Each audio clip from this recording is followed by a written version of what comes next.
KPU Banjarmasin telah menetapkan 45 anggota DPRD Banjarmasin periode 2024-2029 di Aula Kantor KPU Banjarmasin Jalan Perdagangan Banjarmasin Utara. Pada penetapan ini, Partai Kebangkitan Bangsa atau PKB berhasil mendudukan wakilnya sebanyak 5 kursi, dan tahapan kemudian akan melakukan pelantikan dan pengambilan sumpah anggota Dewan terpilih. KPU Banjarmasin menetapkan 45 anggota DPRD Banjarmasin periode 2024-2029 di Aula Kantor KPU Banjarmasin Jalan Perdagangan Banjarmasin Utara, Kamarian, Kamis 2 Mei 2024.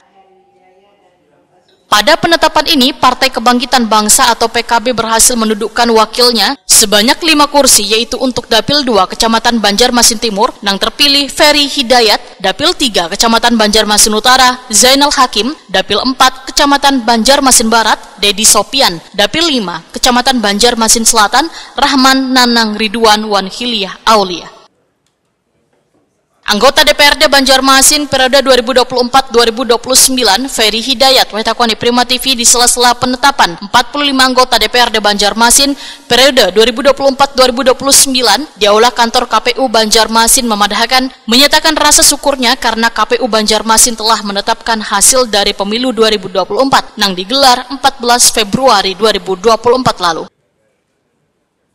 Ferry Hidayat memadahkan dalam melaksanakan tugas nantinya sebagai wakil rakyat, tentunya akan meneruskan mendiang almarhum abahnya, yaitu Zainal Husni, yang juga menjadi wakil rakyat beberapa periode bersama PKB untuk menyerap aspirasi warga di kota Seribu Sungai ini.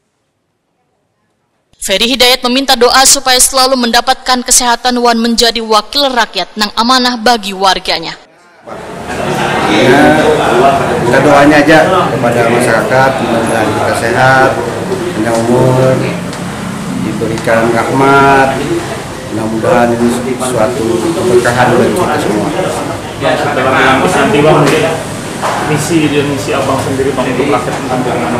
Jadi kita tetap menjalankan visi dan misi yang sudah kita gaungkan ke dapil kita, dan mudah-mudahan itu menjadi berkah buat dapil kita sendiri.